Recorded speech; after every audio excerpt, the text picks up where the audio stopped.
যে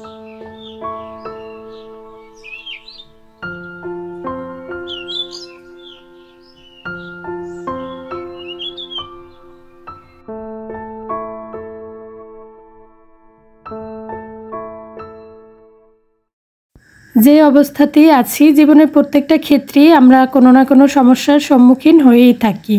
জীবনে যখন যেটা চাই সেটা সেভাবে হয় না। বেশিরভাগ ক্ষেত্রে জীবনে অনেক কিছু হঠাৎ করে আমাদের উপরে এসে পড়ে, তো সেটার জন্য একদমই আমরা প্রস্তুত থাকি না। তখন মনে হয় জীবনটা কতটাই জটিল। তবে মনোবল হারালে চলবে না। সমস্যা যেমন আছে সমাধানও থাকবে। সমস্যার মোকাবেলা করতেই হবে ধৈর্যের সাথে, আর ধৈর্যের সাথে থাকলে মহান আল্লাহ তাআলা তাকে সাহায্য করেন। আসসালামু আলাইকুম সবাইকে, কেমন আছেন সবাই? আশা করছি যে যেখান থেকে দেখছেন সবাই ভালো আছেন এবং সুস্থ আছেন। আর সবাই ভালো থাকুন, সুস্থ থাকুন এই দোয়া করি। আলহামদুলিল্লাহ আমিও ভালো আছি আল্লাহর রহমতে, আপনাদের সবার দোয়া ও ভালোবাসায়। আরও একটি নতুন ভিডিওতে সবাইকে স্বাগত জানাই। অনেক দিন পর নিজের সংসারে সেই একই ব্যস্ততায় আবার ফিরে এলাম। অনেক দিন তো মায়ের কাছে ছিলাম, শুয়ে বসে আড্ডা দিয়ে গল্প করে সময় কাটিয়েছি। কোনো চিন্তা ছিল না, কোনো কাজের দায়িত্ব ছিল না। সকালে ঘুম থেকে উঠে চিন্তা ছিল না যে কি নাস্তা তৈরি করব, তারপরে দুপুরে কি রান্না করব। তো এগুলো তো সবই মা ম্যানেজ করতো। হয়তো মায়ের সাথে দু একটা কাজে সহযোগিতা করেছি, কিন্তু এখন নিজের সংসারে ফিরে এসে দেখি কাজ জমা হয়ে গেছে অনেক।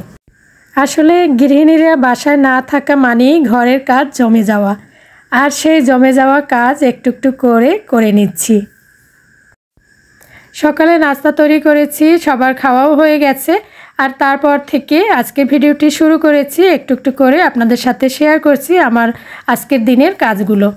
বাসা থাকলে তো সবসময়ই এই কাজগুলো করেই থাকি। যখনই দেখি কোথাও কোনো ময়লা হয়েছে সাথে সাথে মুছে ফেলি, পরিষ্কার করে ফেলি। কিন্তু যখন বাসায় ছিলাম না অনেকটা দিন, তো কী অবস্থা যে হয়েছে বাসার সেটা তো বুঝতেই পারছেন। তো সেগুলো একটু একটু করে সব পরিষ্কার করছি। আসলে একদিনে তো সব কাজ করতে পারবো না, তাহলে দেখা যাবে যে নিজেই অসুস্থ হয়ে যাব। সেই জন্য একটু একটু করে কাজ করছি।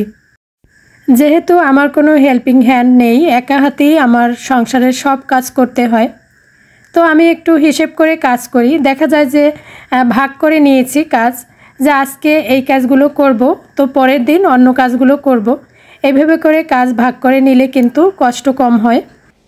আর একা হাতেই তো আমার এই সংসারের সব কাজগুলো করতে হবে, তাই একটু একটু করে কাজ করছি। কারণ একদিনে যদি অনেক বেশি কাজ করি নিজে অসুস্থ হয়ে যাব। নিজে অসুস্থ হয়ে গেলে নিজের কষ্ট তো আর কেউ ভাগ নেবে না। তো সেই জন্য আজকে একটা রুম পরিষ্কার করছি, তো পরের দিন অন্য একটা রুম পরিষ্কার করছি। এইভাবে করে অল্প অল্প করে কাজ করে নিচ্ছি, যেহেতু অনেক কাজ জমা হয়ে গেছে আর এগুলো তো আমাকে করতেই হবে। তো সকাল সকাল ঘুম থেকে উঠে সকালের নাস্তার পর্ব শেষ করে নিয়েছি, আর দুপুরের জন্য কি কি রান্না করব সেগুলো রেডি করে নিয়েছি। এখন আমাদের বেডরুমটাকে একটু পরিষ্কার করে নিচ্ছি। এই কাজগুলো একটু গুছিয়ে নিয়ে তারপরে দুপুরের জন্য রান্না করব। আর সময় মতো তো রান্না করতেই হবে। পরিবারের সদস্যরা দেখা যাবে যে যেখানেই যাক না কেন সময় মতো খাবার খেতে আসবে। তো সেজন্য যতই অন্যান্য কাজ করি না কেন দুপুরের রান্নাটা কিন্তু একদম সময় মতো করতেই হয়। তো আজকে রান্না করব হচ্ছে রুই মাছের মাথা দিয়ে মুগ ডাল দিয়ে মুড়ি ঘন্ট আর সবজি রান্না করব, আর সেই সাথে একটু ডালের বড়া করব।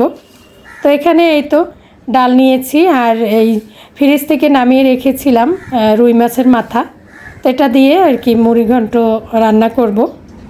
অনেক দিন আগে আপনাদের ভাইয়া এই রুই মাছের মাথা দিয়ে মুড়ি ঘন্ট রান্না করতে বলেছিল, মানে সে খেতে চেয়েছিল, কিন্তু তারপরে তো আমি চলে গিয়েছিলাম বাবার বাড়িতে। তো অনেক দিন ছিল ফ্রিজে এই রুই মাছের মাথাটা আমি আলাদা করে রেখে দিয়েছিলাম মুড়ি ঘন্ট রান্না করব বলে। তো ভাবলাম যে আজকে এটা রান্না করি। আর অনেক দিন যদি মাছ মাংস যে কোনো কিছু ফ্রিজে থাকুক না কেন সেটা কিন্তু খেতে ভালো লাগে না।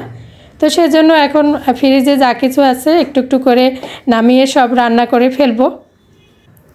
তো আজকে এগুলো রান্না করছি। মাছের মাথা আমি সুন্দর করে পরিষ্কার করে নিয়েছি, আর গরম পানি দিয়েও ধুয়ে নিয়েছি যেহেতু ফ্রিজে ছিল।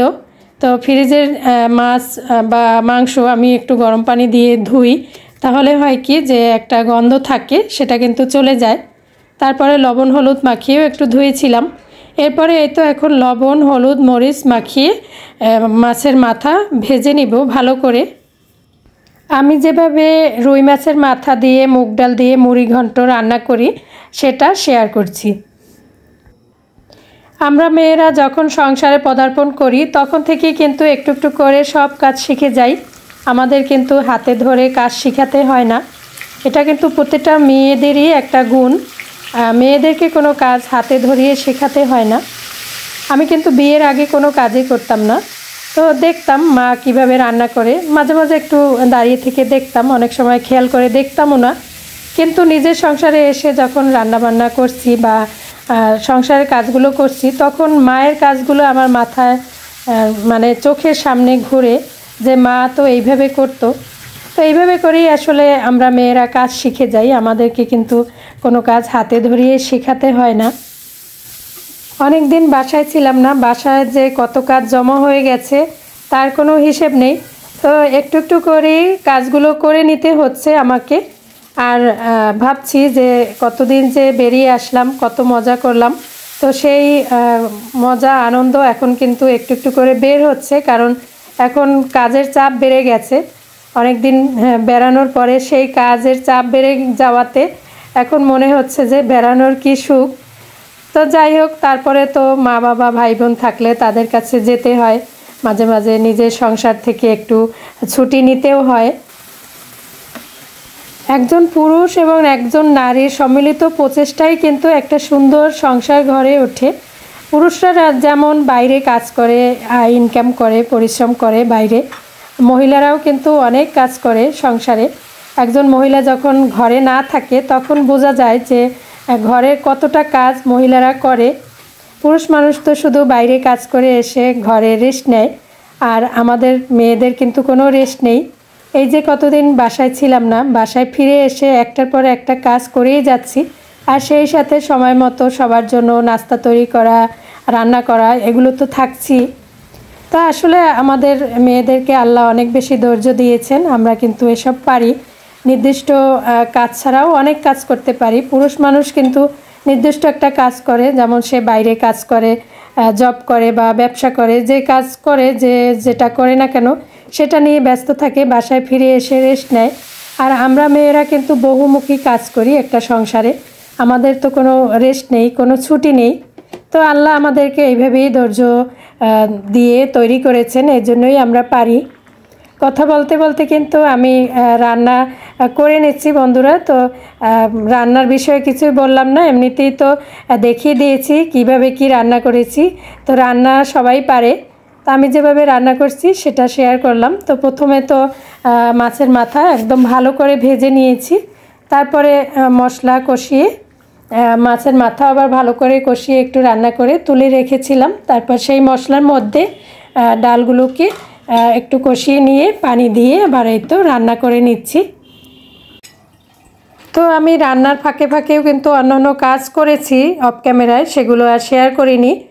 তো এই যে আমার রান্না হয়ে গেছে, ডাল, মুগ ডালের মুড়ি ঘন্ট, আর অন্য রান্নাগুলো করে নেব এরপরে। শুধু এই ডাল রান্নাটা আপনাদের সাথে বিস্তারিতভাবে শেয়ার করলাম। তো এতক্ষণ ধৈর্য ধরে যারা আমার ভিডিওর সাথে আছেন তাদের সবাইকে জানাই অসংখ্য ধন্যবাদ। মন থেকে অনেক অনেক দোয়া, অনেক অনেক ভালোবাসা। যারা সবসময় আমাকে লাইক দিয়ে কমেন্ট করে সাপোর্ট করছেন তাদের প্রতি আমি অনেক বেশি কৃতজ্ঞ। তাদের জন্য রইল অনেক অনেক দোয়া, অনেক অনেক ভালোবাসা। তো এই যে দেখুন, এখানে কিন্তু কয়েক ধরনের ডাল ভিজিয়ে রেখেছিলাম, এই ডাল দিয়ে বড়া তৈরি করব। এরপরে এই তো দুই চুলায় দুই রান্না বসিয়ে দিয়েছি। সবজি রান্না করছি, শিম আলু আর হচ্ছে মূলা আলু মাছ দিয়ে রান্না করছি।